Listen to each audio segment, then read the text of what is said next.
Right, let's turn to this now. The extension of Agoa offers South Africa and South African businesses already operating in the United States an opportunity to scale. That's some of what is coming out from the Agoa summit that is currently sitting and will be sitting at least for the next 3 days. Our business reporter, Ntokozo Khumalo, is there and watching the developments live for us. Ntokozo, good to have you, and thank you very much for coming on. What are we learning from the conversations, especially as it relates to the reauthorization of the Agoa renewal?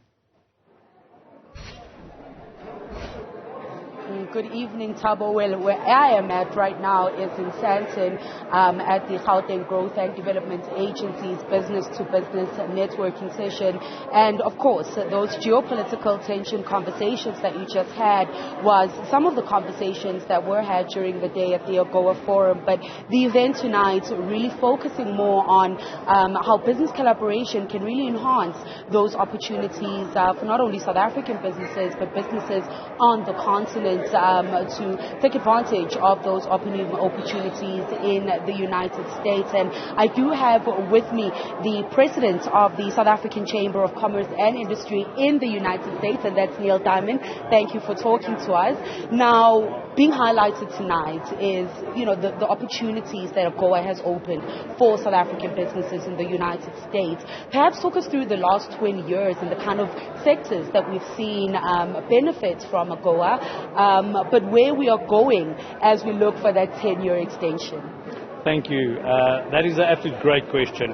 The last 20 years of Agoa have allowed the growth of South African business people in the United States that is in the best position to actually do business with South Africans, bringing out South African products and services in sectors like automotive industry, like the aircraft industry, as well as the boating industry that have been major beneficiaries of Agoa.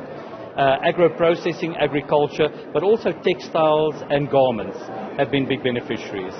We are of late seeing that there are industries that are growing, but that are not fully comprehending how they could access Agoa. And those are really our small and medium enterprises. So for the last 20 years, we've really seen big business enjoying a lot of benefit out of Agoa. But moving forward, we'd like to see more small and medium-sized enterprises enjoying that benefit. And just talking about those smaller to medium-sized businesses, a large portion of those in township and rural economies, and the big talk has been how to trickle down those benefits to those economies and see them grow as well. Are we developing new strategies around how to see that actually roll out?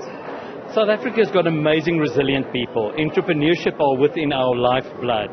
And that's what makes us such an amazing business country.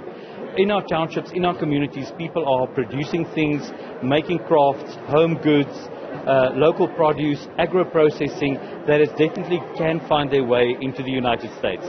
Our chamber have brought out a certain skill set so that we can share through a masterclass with South African producers how to make use of Agoa. Big companies and corporates have got the benefit of having fancy lawyers and consultants to guide them through the Agoa process. What we are doing is providing this information with the Gauteng Growth and Development Agency for free through this masterclass, sharing with people how to make use as a small and medium-sized business in a township in South Africa of Agoa. And that is really the intended beneficiaries. The intended beneficiaries of Agoa was really the people of Africa, not necessarily the corporates. And Neil, when we are looking, representing the Chamber of Commerce and Industry, one of the sessions that will be taking place is around the collaboration with other sister Chamber of Commerce and Industry on the continent, but also the United States.